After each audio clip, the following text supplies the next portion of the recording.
Hi friends, welcome to our channel మా. అదేవిధంగా మన ఛానల్ కొత్తగా చూసేవారికి లైక్ చేయండి, షేర్ చేయండి మా. అదేవిధంగా ప్రతి ఒక్కరు మన ఛానల్ సబ్స్క్రైబ్ చేయండి మా తప్పకుండా, ఎందుకంటే మీ ఫ్రెండ్స్ కు ఖచ్చితంగా లైక్ చేయండి మా.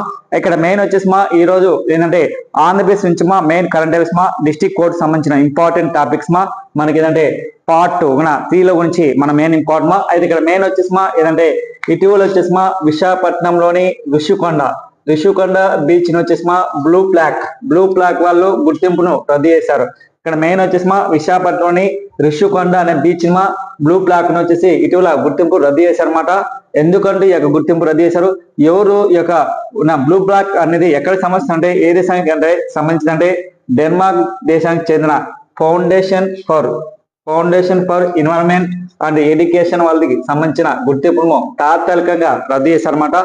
ఎందుకు సార్ దీన్ని రద్దు చేశారంటే విశాఖపట్నం ఋషికొండ బీచ్ ను ఇటీవల వచ్చేసి మా లాస్ట్ 5 years లో ప్రభుత్వంలో వైఎస్ఆర్ పార్టీ ప్రభుత్వంలో ఈ యొక్క ఋషికొండను వచ్చేసి మొత్తం కొండనంతా తవ్వేశారు. మరి వచ్చేసి అక్కడ పర్యావరణంలో కూడా సరిగా క్లీనింగ్ కూడా లేదు అన్ని పరిశుభ్రత లేదు, క్లీనింగ్ లేదు.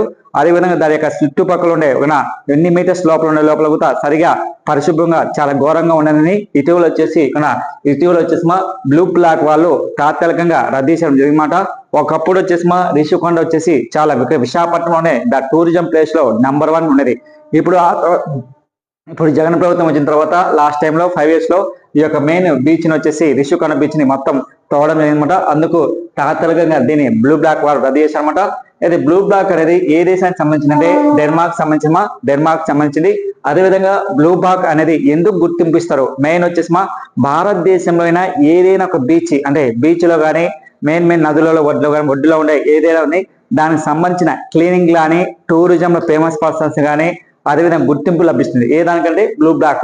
అదేవిధంగా బ్లూ ఫ్లాగ్ నుంచి మొట్టమొదటిగా ఇండియా నుంచి బ్లూ ఫ్లాగ్ నుంచి ఫస్ట్ గుర్తింపు పొందిన మొట్టమొదటి అంటే గోల్డెన్ బీచ్ మా ఏంటంటే ఒరిస్సాలో ఉంది. దేశంలోనే తొలిసారిగా బ్లూ ఫ్లాగ్ బ్యాంచ్ మా ఏంటంటే ఒరిస్సాలోనే ఉంది. ఏదంటే గోల్డెన్ బీచ్ అంటే ఇది బ్లూ ఫ్లాగ్ లో మొట్టమొదటిగా గుర్తింపు పొందిన మొట్టమొదటి మా ఏదంటే గోల్డెన్ బీచ్. ఏ రాష్ట్రం అంటే ఒరిస్సా. సెకండ్ మా గుజరాత్ లోని శివ బీచ్ అనేది బీచ్ కూడా గుర్తింపుంది. అదేవిధంగా ఈ యొక్క ఋషికొండ అనేది ఎన్ని మీటర్స్ అంటే దాదాపు వచ్చేసి మా 600 మీటర్ల యొక్క తీర ప్రాంతం కలిగింది. ఏదంటే విశాఖపట్నంలో, అది గుర్తుపెట్టుకోవాలి సార్.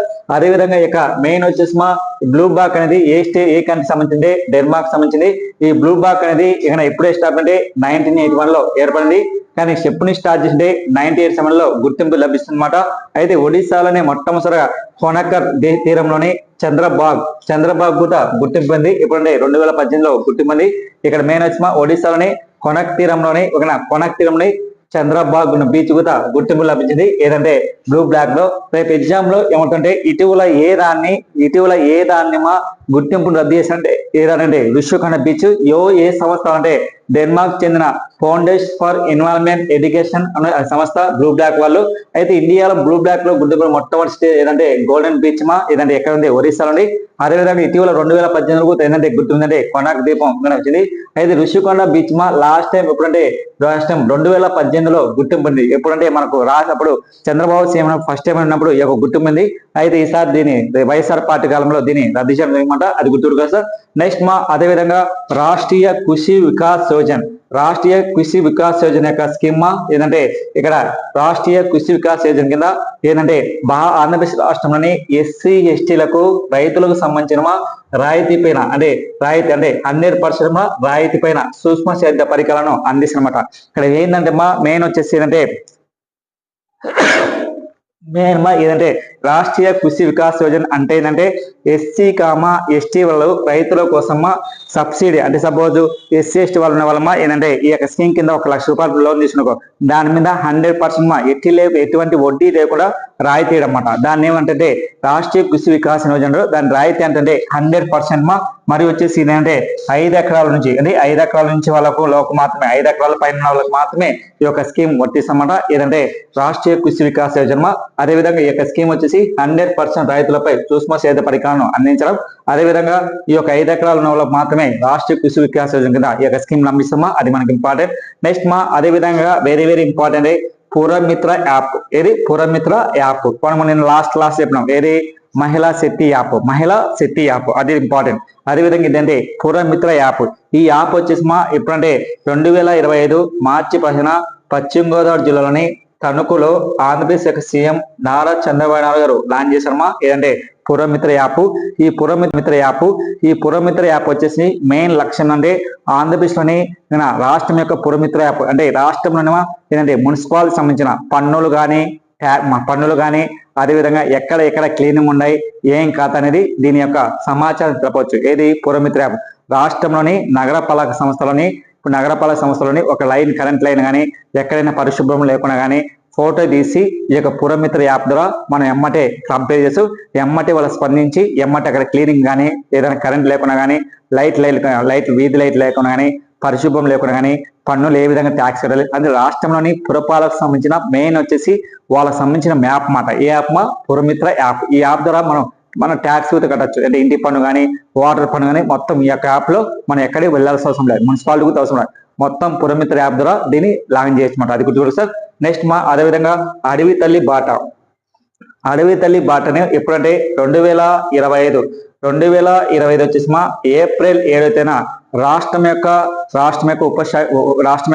అంటే పంచాయతీ శాఖ మంత్రి, ఫారెస్ట్ మినిస్టర్, అదేవిధంగా గ్రామీణ శాఖ మంత్రి, అదేవిధంగా క్లైమేట్ మినిస్టర్, ఫారెస్ట్ మినిస్టర్, పర్యావరణ శాఖ మంత్రి ఎవరంటే ఇది పవన్ కళ్యాణ్ 2025 ఏప్రిల్ 7న రాష్ట్రం యొక్క ఉప సీఎం పవన్ కళ్యాణ్ వచ్చి అడవి తల్లి బాట అనేది ఈ యొక్క స్కీమ్ వచ్చేసి ఎక్కడంటే అల్లూరి సీతారాం జిల్లాలో ఎక్కడంటే దుండ్బిగ్ అనే మండలంలో దీన్ని లాంచ్ చేశారు.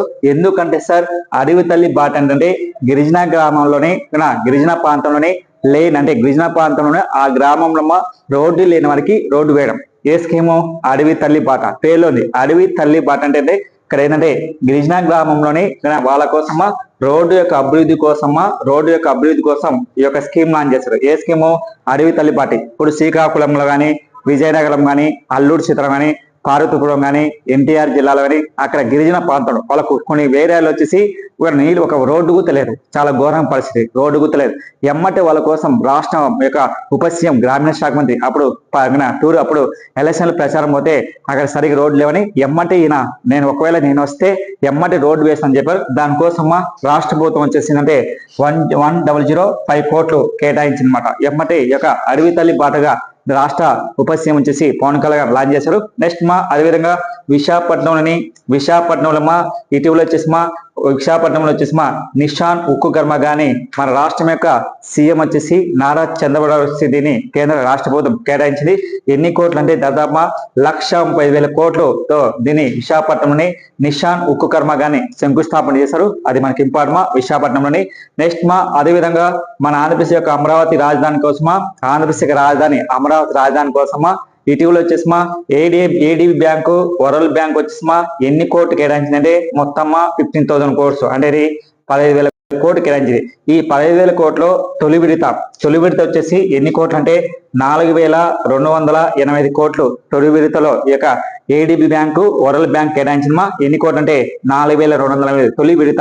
మొత్తం వచ్చేసి 15,000 కోట్స్ కానీ తొలి విడతలో వచ్చేసింది 4,285 కోట్లు కలిసి మిగతా వచ్చేసి మొత్తం 3 విడతలో ఈ యొక్క అమౌంట్ ఇస్తారన్నమాట. ఏమంటే ఏడీబీ వరల్డ్ బ్యాంక్. ఎందుకంటే ఒకేసారి అమౌంట్ ఇవ్వాలి సార్. ఒకేసారి వరల్డ్ బ్యాంక్ కానీ ఏడీ బ్యాంక్ ని ఒకేసారి అమౌంట్ ఇవ్వదన్నమాట. ఇది గుర్తుపో సార్. ఏడీ బ్యాంక్, వరల్డ్ బ్యాంక్ వచ్చేసి ఎన్ని కోట్మా 15,000 కోట్స్ కేటాయిస్తే తొలి విడతలు వచ్చేసి 4,240 కోట్మా. ఏడీబీ అంటే Asian development bank. ADB head quarter వచ్చేసి మనీలా, ఫిలిప్పీన్స్. ఏడీబీ అంటే కేవలం ఏషియన్ దేశాలు మాత్రం ఉంటాయి. వరల్డ్ బ్యాంక్ అంటే ప్రపంచంలో అన్ని దేశాలకు, పేద దేశాలకు, డెవలప్ వరకు ప్రాజెక్టుల కోసం ఈ యొక్క వరల్డ్ బ్యాంకు అప్పిస్తుంది.